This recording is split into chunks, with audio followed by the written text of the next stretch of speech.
రేవంత్ రెడ్డి ఇటీవల తీసుకుంటున్న నిర్ణయాలు కలకలం రేపుతున్నాయి. హైడ్రా సహా ఇతర నిర్ణయాలు పార్టీ శ్రేణులనే నివ్వెరపరుస్తున్నాయి. అటు విపక్షానికి ఆయాచిత లబ్ధి చేకూరుస్తుందన్నది పరిశీలకుల వ్యాఖ్య. అయితే రేవంత్ నిర్ణయాలు, వాటి పరిణామాలపై మెట్రో టీవీ విశ్లేషణాత్మక కథనం. ఈ స్టోరీ చూసే ముందు మా ఛానల్ ని సబ్స్క్రైబ్ చేయండి, లైక్ చేయండి, మీ మిత్రులకు కూడా షేర్ చేయండి.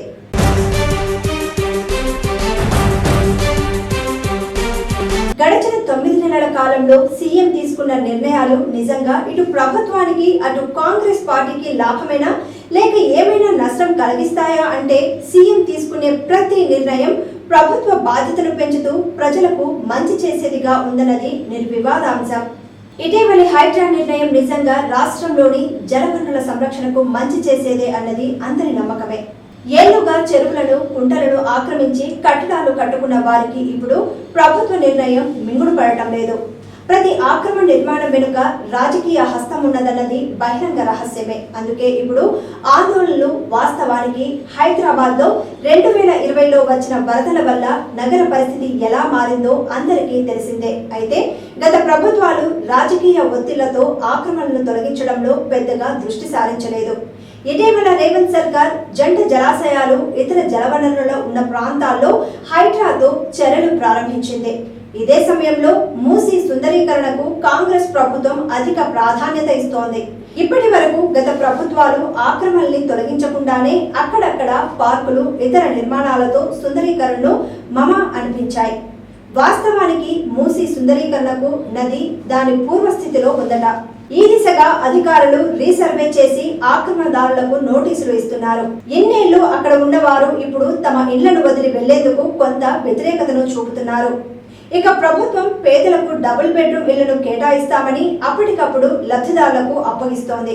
చాలా మంది దీనికి సమ్మతించినప్పటికీ కొంతమంది వెనుక రాజకీయ వర్గాలు ఉండటంతో వారు అక్కడి నుంచి వెళ్లేందుకు ససేమిరా అంటున్నారు.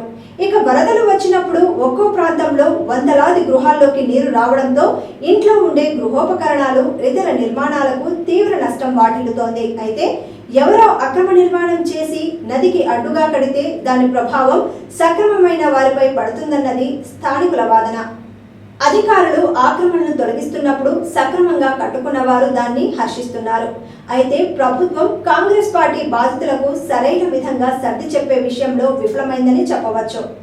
సామాజిక మాధ్యమాలు విపరీతంగా పెరిగిపోయిన తరుణంలో తప్పుడు వార్తలు అనేకం ప్రచారమవుతూ ప్రజలను మరింత గందరగోళానికి నెట్టేస్తున్నాయి.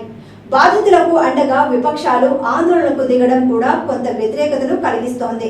వాస్తవానికి మూసీ నదిని సుందరంగా తీర్చిదిద్దాలన్న ప్రభుత్వ నిర్ణయాన్ని సక్రమంగా ప్రజల్లోకి తీసుకెళ్లే వ్యవస్థ స్తబ్దుగా ఉండటం దీనికి ప్రధాన కారణం. అధికారులు సర్వేకి వస్తున్నారంటేనే ప్రజల్లో ఓ రకమైన ఆందోళనలు రేగుతున్నాయి.